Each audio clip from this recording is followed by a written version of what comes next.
Seu nome era Catula. Essa é uma história sem final feliz. Eu sempre me surpreendo com a habilidade que os homens têm de serem perversos com os outros.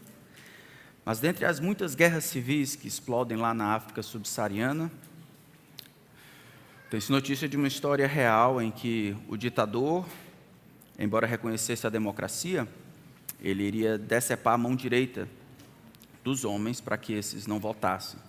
Esse mesmo ditador, ele iria pegar as crianças, na idade ali de 10 anos, a idade de Catula, iria tomar para servir nas forças armadas, na verdade, na guerrilha. Então, Catula é esse único filho que nasceu ali de uma família feliz, e aí foi sequestrado. E aí o que esse ditador iria fazer é submeter essas crianças a uma overdose de informações erradas.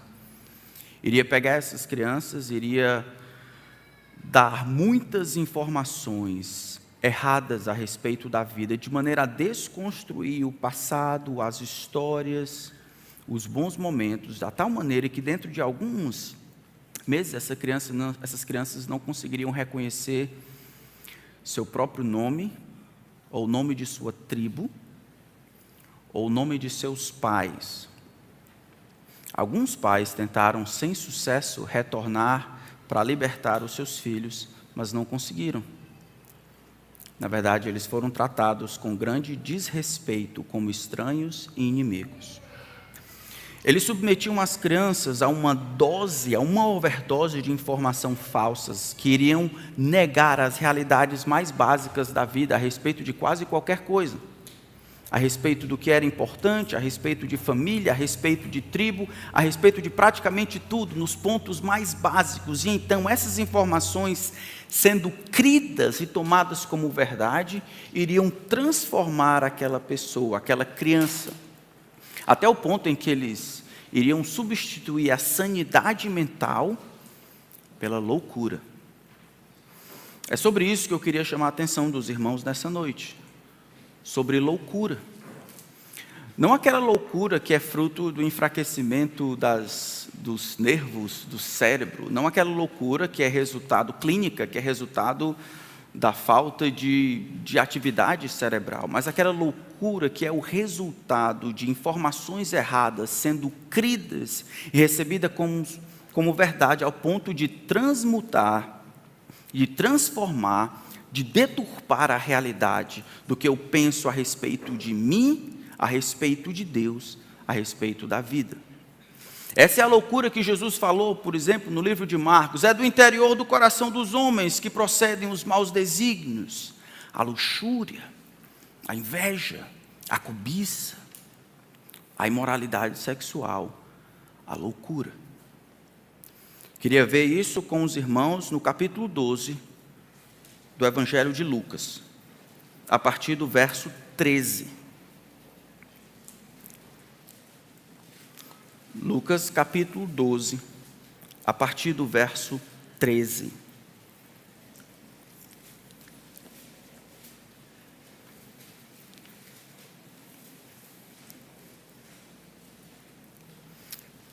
Diz assim a palavra do Santo Deus. Nesse ponto, o homem que estava no meio da multidão disse a Jesus: Mestre, diga a meu irmão que reparta comigo a herança. Mas Jesus lhe respondeu: homem, quem me nomeou juiz ou repartidor entre vocês?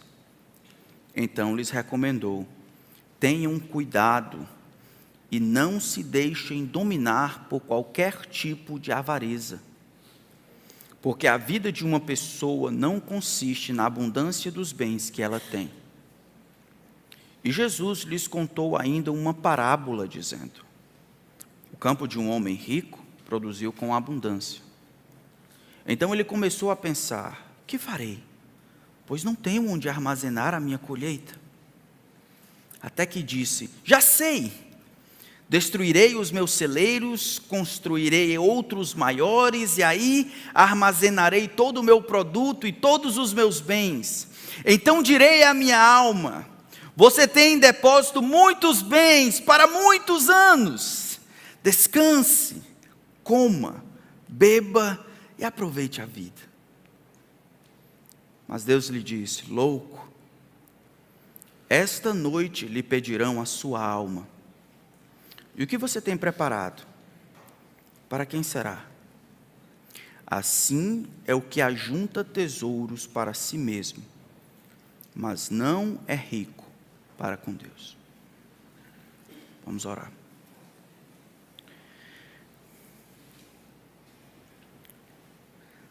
Pai, nós precisamos muito da Tua ajuda. Precisamos da Tua ajuda para poder nos vermos, talvez, de uma maneira que nós não nos víamos antes. Eu peço a Ti, Espírito Santo, que guie-nos sobre o que a Tua palavra tem a dizer, que o Senhor não permita que aquilo que é humano seja lembrado, que os esforços humanos sejam simplesmente para lembrar, para conduzir os homens ao que a Tua palavra tem a dizer, que ela seja a nossa regra, a linha sobre a qual os nossos pensamentos, a nossa fala anda. Pedimos que o Senhor nos ajude a ver Jesus, aquele que ensina e modela. Pedimos desde já que o Senhor nos livre da loucura, que ao final desse tempo só o Senhor receba a glória que merece. Em nome de Cristo. Amém. Tenham cuidado com todo tipo de avareza, porque a vida de uma pessoa não consiste na abundância dos bens que ela tem. Tenham cuidado com a avareza, porque muitas posses produzem muitas coisas, menos vida. Em outras palavras, muitos bens produzem muitas coisas, menos vida. Esta é a verdade central que Jesus deseja comunicar no texto que nós lemos. A maneira como ele diz: tenham cuidado, ponham-se alerta, fiquem de butuca ligado, como a gente diz aqui. Prestem atenção, a avareza, os diversos tipos de avareza, eles estarão aí se escorregando, tentando tomar controle no seu coração. Isso é, as informações que estão aqui e lá fora, que o mundo dá para você, e o seu próprio coração manipula essas informações erradas a respeito de você, dos outros, se cridas. Elas irão transformar a sanidade de perceber a realidade como ela é, em loucura. Tenham cuidado com qualquer avareza. Aí você pode perguntar, mas quais são os problemas da avareza? Quais são os riscos da avareza? Eu não sou avareza, então eu posso desligar talvez e ir para casa. Será? A maneira como o Senhor Jesus coloca aqui, e Paulo vai dizer, tanto em Efésios capítulo 5, quanto em Colossenses capítulo 3, é que a avareza, ela aparece de várias maneiras. Aqui a avareza é o amor por dinheiro, ou o desejo de sempre ter, ou o desejo que controla e nunca está satisfeito. Pode ser qualquer tipo de desejo, o desejo por ter mais, por ser mais, por angariar mais, todos esses desejos descontrolados, profundos, que não são satisfeitos em hipótese nenhuma, que não são conseguidos pelo acúmulo do que se tem, podem ser tidos como avareza. Antes de nós olharmos os problemas que a avareza causa, desse tipo de avareza causa, vamos tentar ver o que está acontecendo aqui. O texto começa, versículo 13, dizendo que o homem estava no meio da multidão e ele interrompe Jesus. Olha, o que Jesus estava fazendo aqui? A partir do versículo 12, Jesus tem milhares de pessoas se aglomerando para conversar com Jesus. E ele começa a dizer, olha, cuidado com o fermento dos fariseus, isso é, com a doutrina e o ensino dos fariseus. Os fariseus são hipócritas. E à medida que vocês creem no que os fariseus dizem e copiam o comportamento deles, vocês acabam sendo levedados, influenciados. Versículo 4 até em diante, ele vai dizer, não precisam ter medo. Os homens, o máximo que podem fazer é matar o corpo de vocês, mas não a alma. Temei antes aquele que pode matar o corpo e fazer a alma perecer no inferno. Mas na frente ele encoraja, confessem a Cristo, não neguem a Cristo. Enquanto Jesus está contando todas essas coisas, ensinando os homens sobre a responsabilidade que eles têm de confessarem a Cristo e não negar, o homem levanta a mão: ei, Senhor, ordena que o meu irmão reparta comigo a herança. É como se um professor estivesse ensinando como se faz traços de cimento, quais são as medidas para fazer esse cimento, e o homem levantasse a mão e dissesse: rapaz, você sabe quantas patas tem um caranguejo? Não tem nada a ver. O homem interrompe o rabino Jesus, que estava falando sobre realidades eternas, sobre Deus, a importância de boa doutrina, e o homem interrompe Jesus Cristo para colocar à baila, para trazer à baila algo que estava com certeza atrapalhando a sua vida. Ordena que o meu irmão reparta comigo a herança. Ora, naquela cultura, era muito comum que os rabinos funcionassem também como juízes. No caso de herança, era um caso de litígio. O pai havia morrido, provavelmente, existiam 2 irmãos, o mais velho e o mais novo. A herança poderia ser repartida desde que o irmão mais velho concordasse. O que parece aqui é que o irmão mais velho até agora não havia concordado em repartir a herança. Esse aqui que fala provavelmente é o irmão mais novo. O homem clama por justiça. Eu quero o que é meu.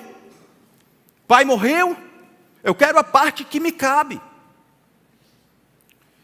Jesus, no entanto, percebe que por trás do clamor por justiça, o desejo de ter estava camuflado ou camuflando a avareza. Homem, quem me constituiu juiz ou repartidor de vocês? Em outras palavras, eu entendo a minha responsabilidade, possibilidade de julgar e arbitrar a causa. Eu quero saber quem foi que me chamou para fazer isso, isto é, dentre as atividades e responsabilidades que eu tenho, que recebi do Senhor, essa não é uma delas. Eu não vou me envolver nessas coisas, eu não vim para dividir ainda mais os irmãos, como parece ser o caso aqui. Esses irmãos provavelmente estavam agora distantes um do outro, exatamente pelo problema de dinheiro, dessa herança, e Jesus não quer tomar parte disso, mesmo sendo um clamor por justiça. Mas Jesus, então, vai tomar a dianteira e aproveitar-se dessa situação para ensinar sobre o perigo da avareza. A avareza, ela se transmuta de várias coisas: do trabalho duro, do desejo por justiça, de só querer aquilo que é meu. Mas Jesus conhece o teu coração e o meu coração. Tanta gana e luta por causa de 10 centavos, tanta gana porque o sinal acabou de abrir, tanto desejo para que as coisas aconteçam na hora, no tempo, que se amoldem às suas coisas. Será que a avareza não é uma coisa muito mais frequente no nosso coração do que a gente está acostumado a ver? Tomem cuidado.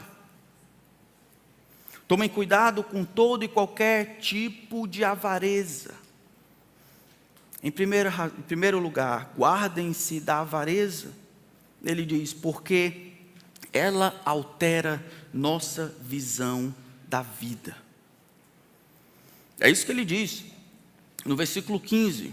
Tomem cuidado, estejam alerta, não se deixem dominar por qualquer tipo de avareza, qualquer desejo que, não importa quanto se tente satisfazer, ele é sempre infeliz, insatisfeito, ele sempre deseja mais e melhor. O desejo que não encontra satisfação. Essa é a avareza. Muito interessante que mais na frente Paulo vai chamar a avareza de idolatria. É o desejo desenfreado que tem um único propósito, a satisfação de si mesmo, mas essa satisfação nunca é alcançada. Então ele clama, ele busca, ele luta, ele se esforça para alcançar algo que é impossível de ser alcançado. Guardem-se da avareza, porque ela altera nossa visão da vida. Jesus diz, porque a vida de uma pessoa não consiste na abundância dos bens que ela tem. Aqui a palavra vida quer dizer vida como a gente entende, vida no sentido de satisfação, de bem-estar, tudo aquilo que a gente compreende como uma boa vida, o shalom, aquela paz, aquela sensação de bem-estar, a segurança, a satisfação, a completude, a saciedade, todas aquelas coisas que nós atribuímos como vida verdadeira, ele diz, e isso não é o resultado da abundância que são produzidas por desejos desenfreados. Não existe disponibilidade de vida no final do túnel. Todo e qualquer produto, toda e qualquer abundância que é realizada com o propósito de, no final, tendo algo, alcançar a satisfação ou a vida, é mentira. E aí nós estamos acostumados a pensar, olha, você tem que estudar para ser alguém Estudar, dá um duro, para vencer na vida. Olha, você tem que ter cuidado, ou melhor, ainda bem que você conseguiu isso ou aquilo, porque isso é qualidade de... É o mundo que diz isso. E o mundo entra na nossa cabeça e a gente desce isso para os nossos filhos.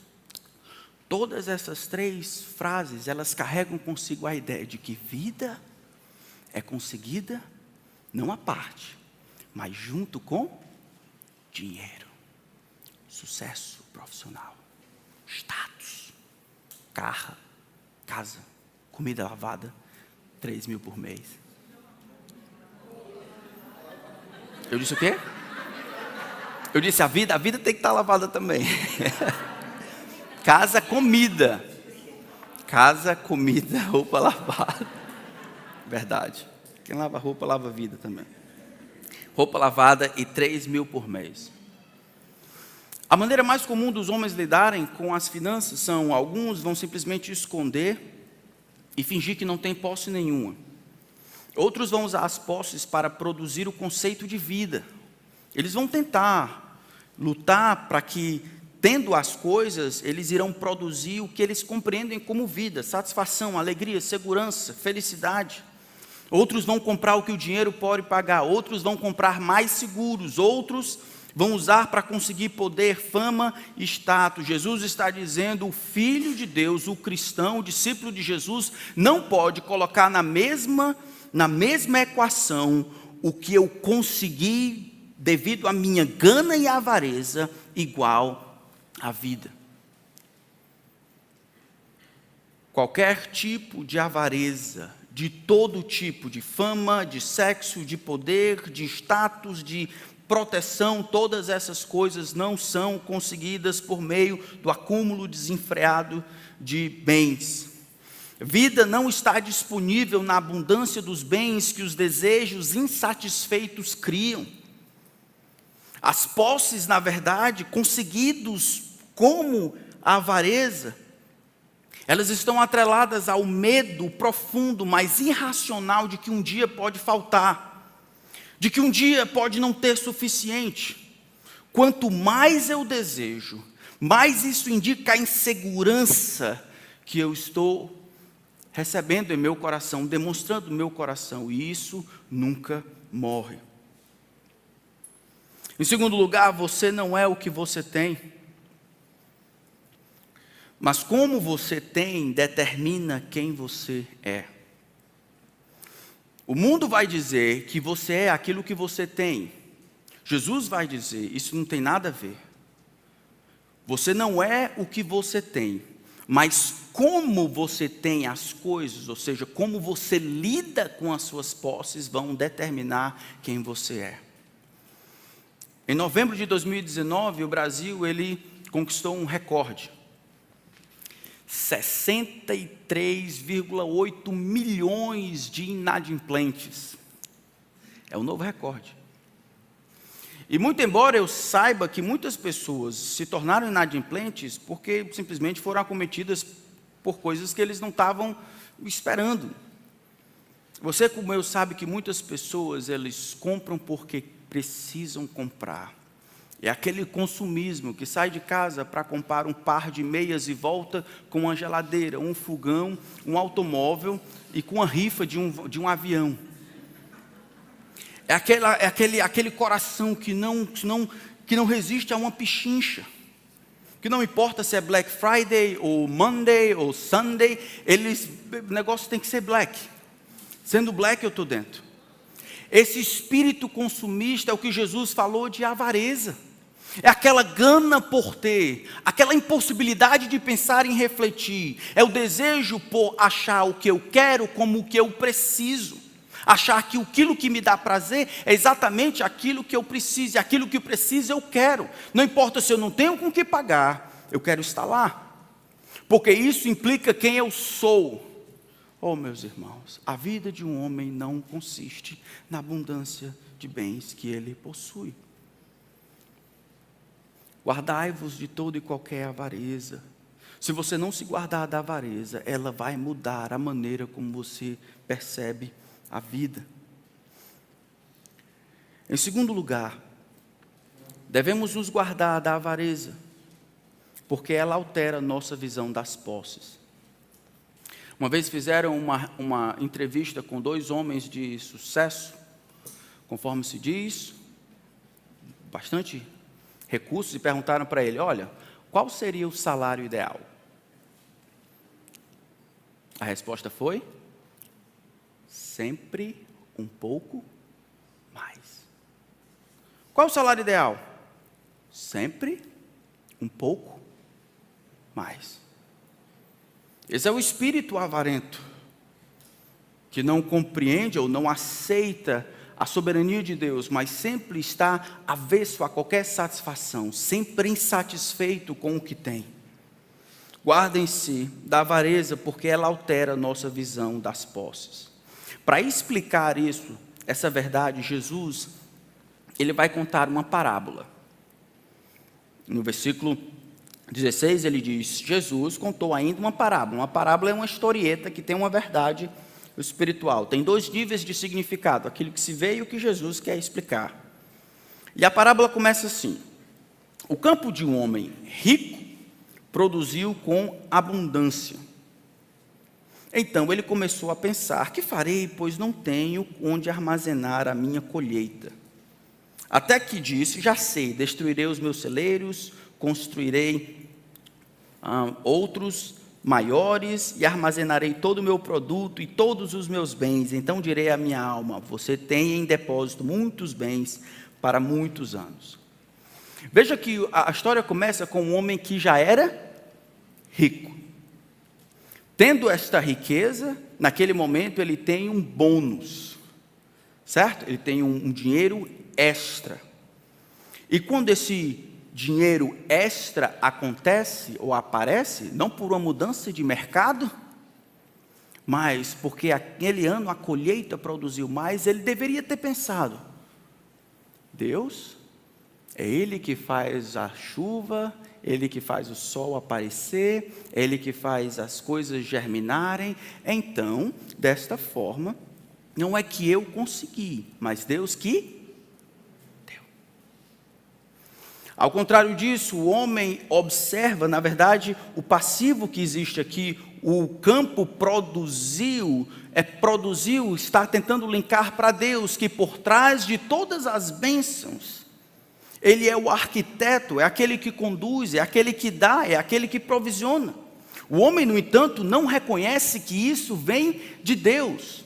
O homem, na verdade, acha que a bênção que deveria ser recebida, na verdade, foi conquistada por ele. Ele tem este problema gigantesco. O problema é: o que eu vou fazer com tanto dinheiro que eu consegui? E aí a gente vê que ele vai tentar fazer essas coisas por si mesmo. Verso 17 diz que ele começa a pensar. Ele começa a pensar e conversa com quem? Com uma pessoa que em todo o universo é a que ele mais confia. Quem? Consigo mesmo. No texto original é como se ele dissesse de si para si, tomando conselho consigo mesmo. Mas o que eu vou fazer? A história parece indicar que ele era um homem sozinho. Isaías capítulo 5, verso 8, faz um link com o acúmulo de riquezas e o distanciamento que acontece dos amigos. Ai dos que ajuntam casas e mais casas, reúnem para si campos e mais campos, até que não haja mais lugar, e ficam como únicos moradores da terra. O homem não tem amigos, ele não conversa com ninguém, não pensa nos trabalhadores, não pensa talvez na esposa, ele simplesmente pensa consigo.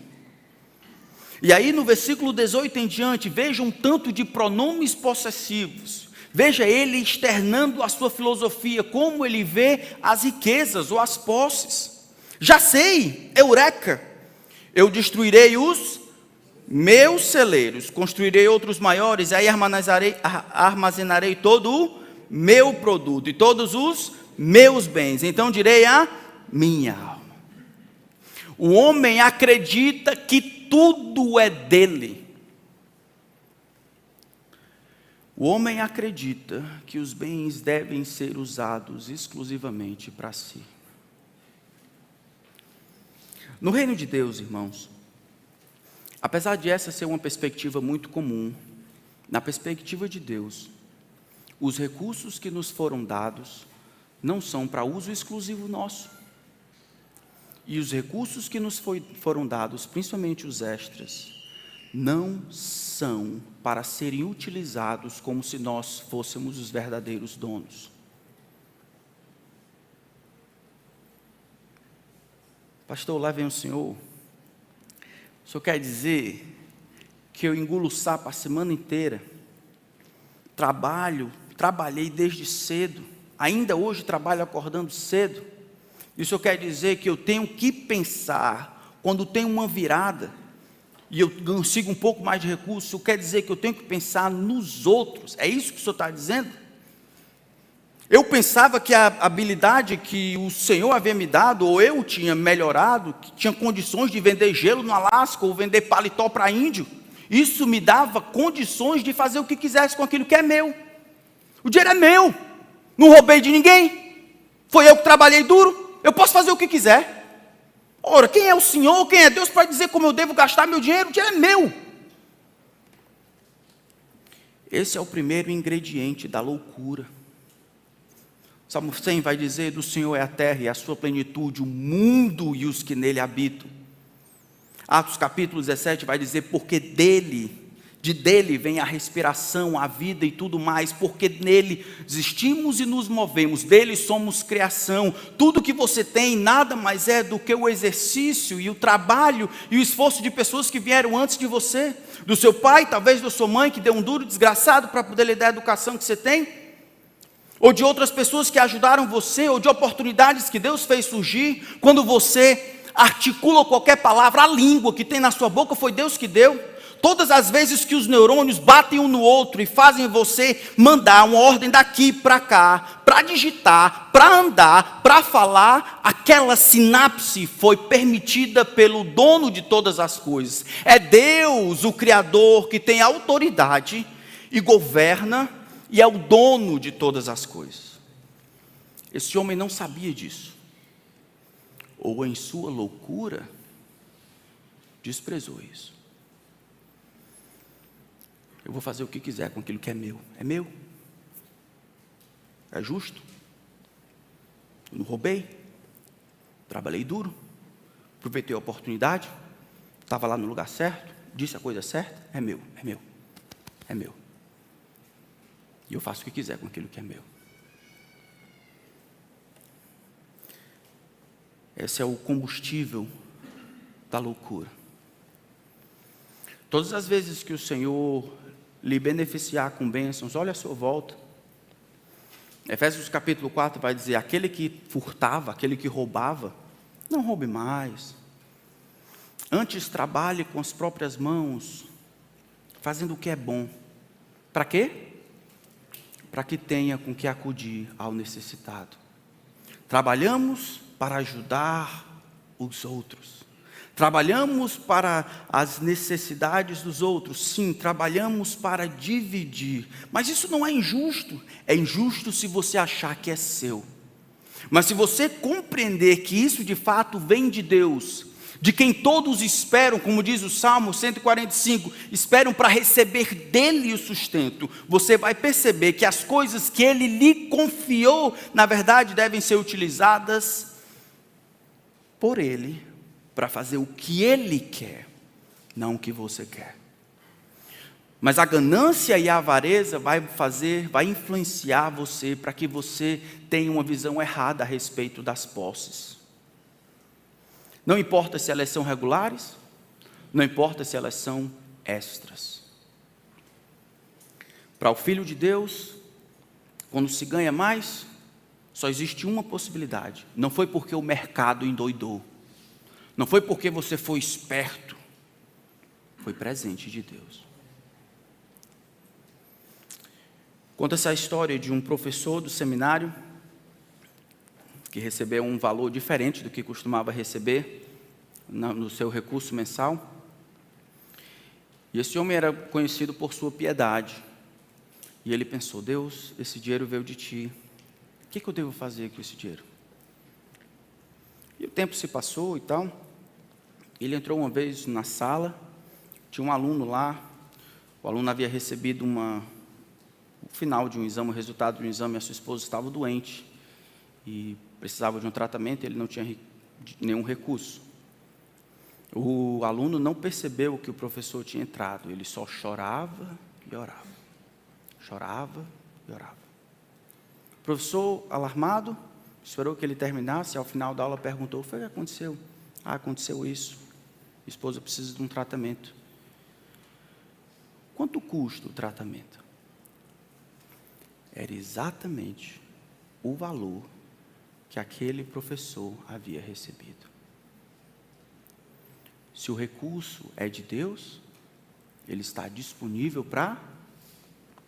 Se o recurso é meu, ao receber, a primeira coisa que eu vou pensar é qual é o próximo brinquedo que eu posso ter. Agora veio e deve ser para isso. Eu vou pensar em gastar comigo, com a minha família. E essas coisas podem ser legítimas, mas não pare por aí, porque isso é loucura. Deus tantas vezes quer abençoar outros, os missionários, outros irmãos por seu intermédio, mas você está tão bitolado em achar que tudo é para você, tudo é seu, que ignora que as coisas de fato pertencem a Deus e devem ser utilizadas por Deus para realizar o plano de Deus, e o plano de Deus inclui mais do que você e sua família. Guarde-se contra a avareza, porque a avareza vai modificar a maneira como você percebe as posses.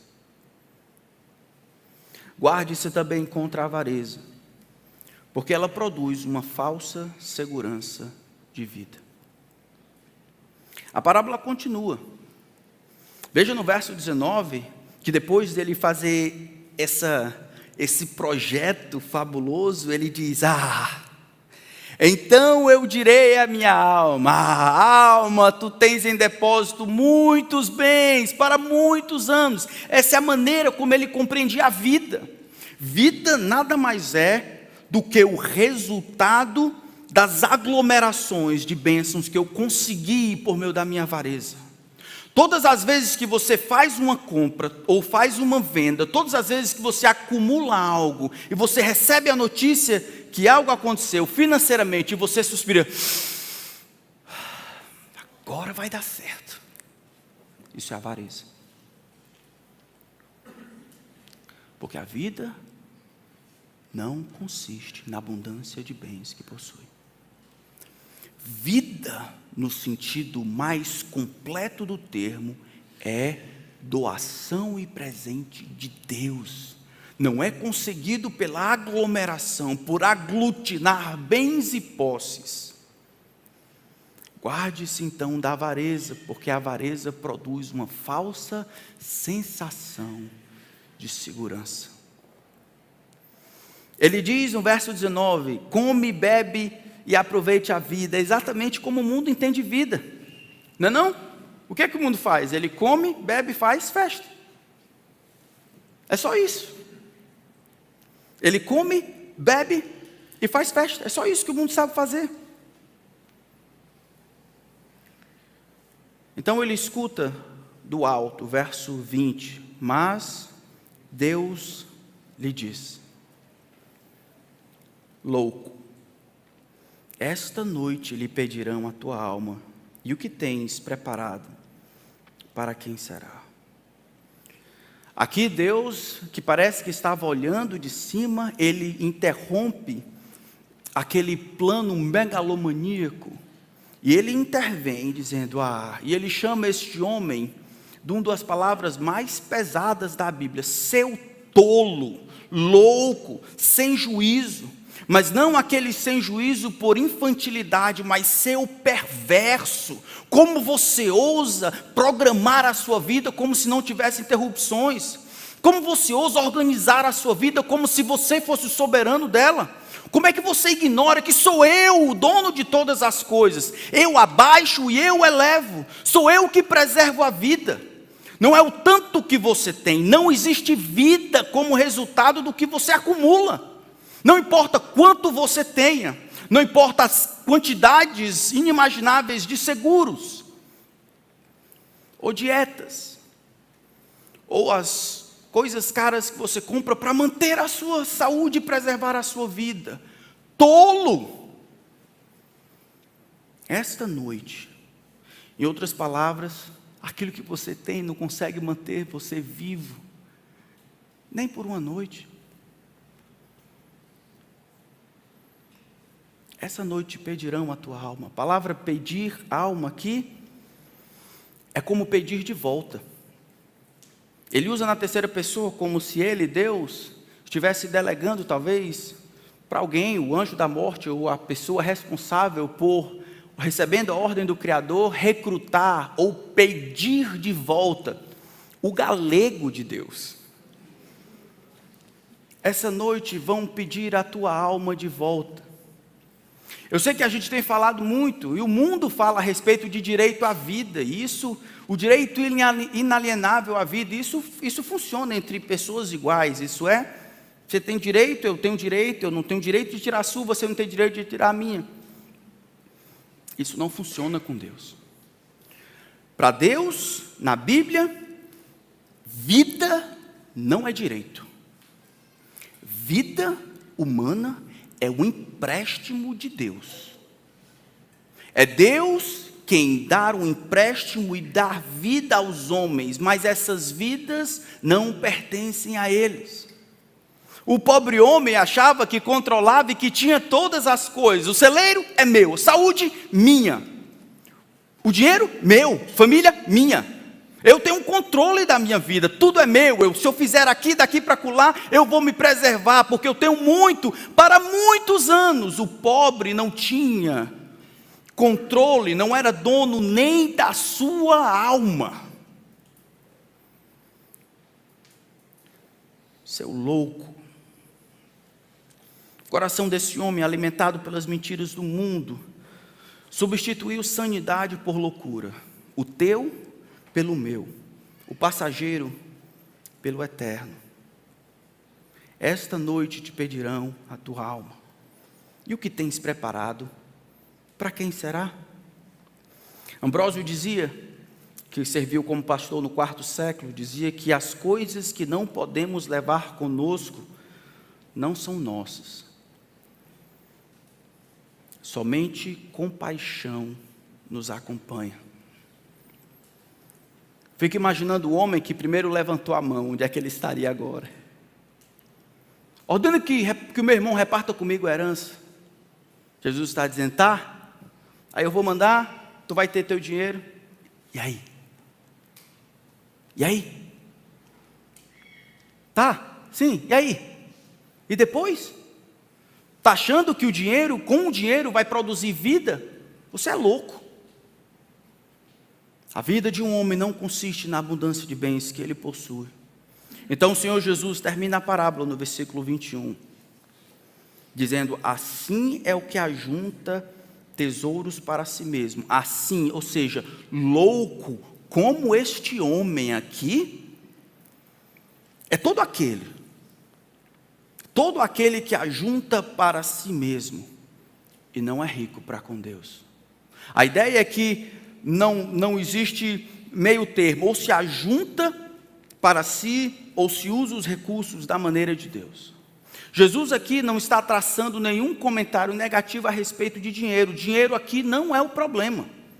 Não existe nenhuma condenação pelo fato dos homens serem ricos. Na verdade, no Antigo Testamento, algumas vezes, quando Deus decide abençoar alguém, como é o caso de Salomão, ele decide abençoar com riquezas. Mas assim como existem tentações próprias, intrínsecas à pobreza, Provérbios vai dizer, a tentação de roubar, existem tentações inerentes ao status de ser rico.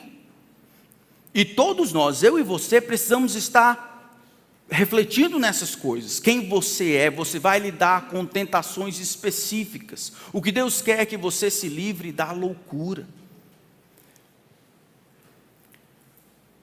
Eu preciso perguntar, irmão, você é louco?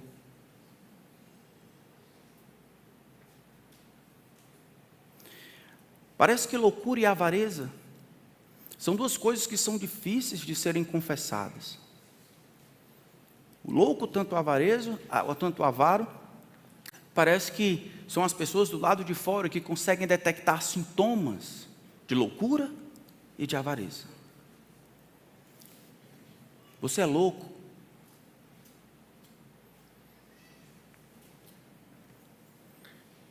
Se você acha que as coisas que você tem são realmente suas, ignorando que você apenas toma conta porque elas lhe foram emprestadas, você é louco. Se você coloca sobre as suas posses a falsa expectativa de manter-se vivo, satisfeito, completo, saciado e feliz, você é louco. Se você tenta extrair a sua felicidade, satisfação das posses que você tem, não em Deus. Se você não clama, Deus, Tu és o meu Deus forte, a minha alma tem sede de Ti, o meu corpo Te ameja, na Tua destra a plenitude de alegria, delícias perpetuamente. Eu Te amo, ó Senhor, força minha, o Senhor a minha rocha e o meu baluarte, porque a Tua graça é melhor do que a vida, é o melhor que a vida tem a oferecer, os meus lábios Te louvam. Mas se você diz isso para outras pessoas e comete idolatria, indo para essas coisas, procurando segurança ali, você é louco. Se você expira tranquilo todas as vezes que acontece uma boa venda e diz consigo mesmo, agora tudo vai ficar bem, você é louco. Se você acha que a sua vida é um direito seu ao invés de um presente, você é louco. Se você vive achando que terá todo o tempo do mundo e deixa para amanhã a oferta que tem em Jesus Cristo, achando que a sua saúde está tranquila, o seu pulso está tranquilo, você tem uma boa saúde, um bom plano de saúde, e assim você tem tempo suficiente para tomar a decisão e não se arrepende hoje dos seus pecados, clamando por misericórdia, mas deixando para amanhã, você é louco. A salvação que foi dada em Cristo Jesus é aberta para todas as pessoas que se arrependem e creem. É loucura achar que o amanhã será dado quando ele nunca foi prometido. Se você usa os seus recursos como se fossem seus, e não é rico para com Deus, isto é, se você não usa os recursos como se fossem dele, mas comete desvio de finalidade,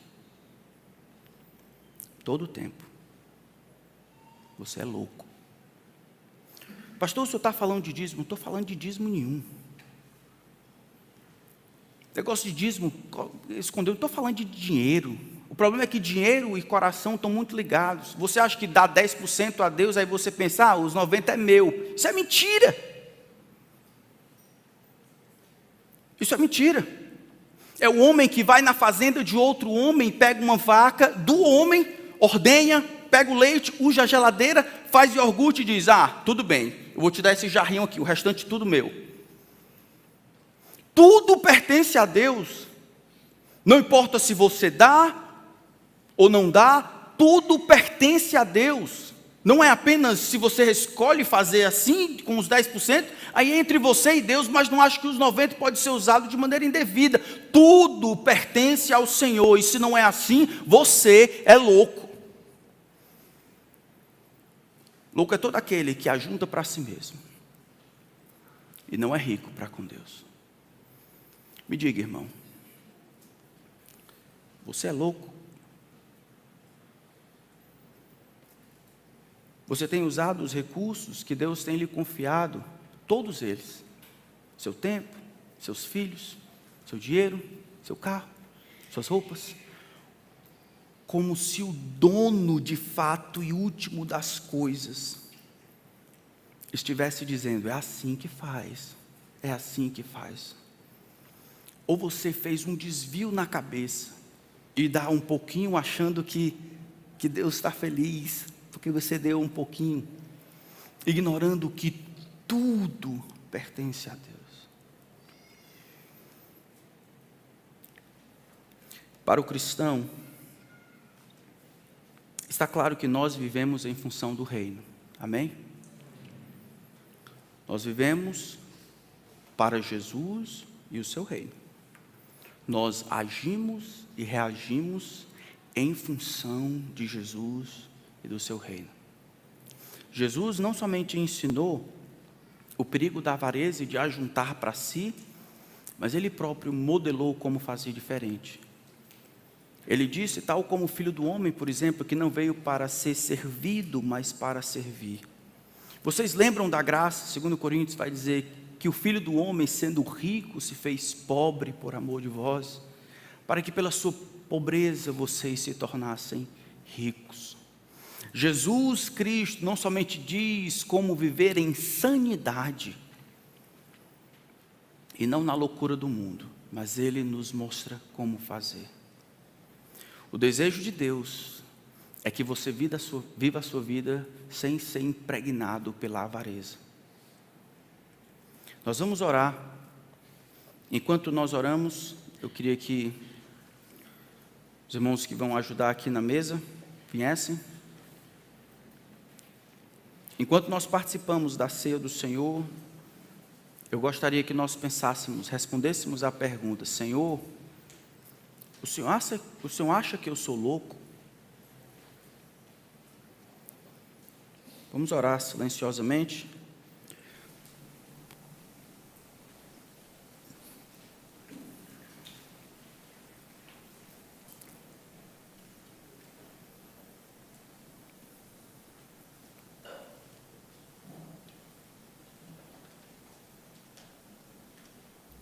Senhor Deus, eu sei que algumas vezes nós ficamos muito incomodados pela Tua palavra. Tua palavra é martelo que despedaça a penha. Promessa que ela não voltará para o Senhor vazia, mas vai realizar a obra que o Senhor deseja. Livra-nos da loucura. A loucura de acharmos que temos alguma coisa nessa vida passageira. Ignorarmos que o Senhor é a fonte e a causa primária de tudo que temos. Inspiração, vida, tudo mais. Que dessa maneira, paremos de mentir para nós e tentar mentir para o Senhor. Comecemos a investir nossa vida e os recursos que o Senhor tem nos confiado como mordomos em prol de satisfazer os teus planos e não os meus. Que seja para o reino do teu Filho. Eu peço que aqueles que aqui estão, que ainda não confiaram em Jesus e acham que amanhã talvez tenham tempo, tem misericórdia deles, Senhor. Lembra-lhes que a vida não é um direito, mas um presente. E a qualquer momento, no abrir e fechar de olhos, seus pés resvalam e eles descem à sepultura sem nenhuma esperança. Tem misericórdia deles, como o Senhor teve de mim. Mostra-lhe Jesus Cristo e este crucificado. Ajuda o Senhor a contemplarem as belezas do crucificado, que eles percebam que o sangue vertido é o castigo que nos traz a paz. É por suas pisaduras e sofrimento que nós somos sarados. Que eles reconheçam o vazio dessa vida. Que compreendam que vida verdadeira não pode ser conseguida à parte daquela que o Senhor veio oferecer. Vida e vida em abundância. Salva os homens, Senhor, e salva-nos de nós mesmos. Salva-nos da loucura da avareza. Ajuda-nos a nos manter alertas contra a avareza. Em nome de Jesus.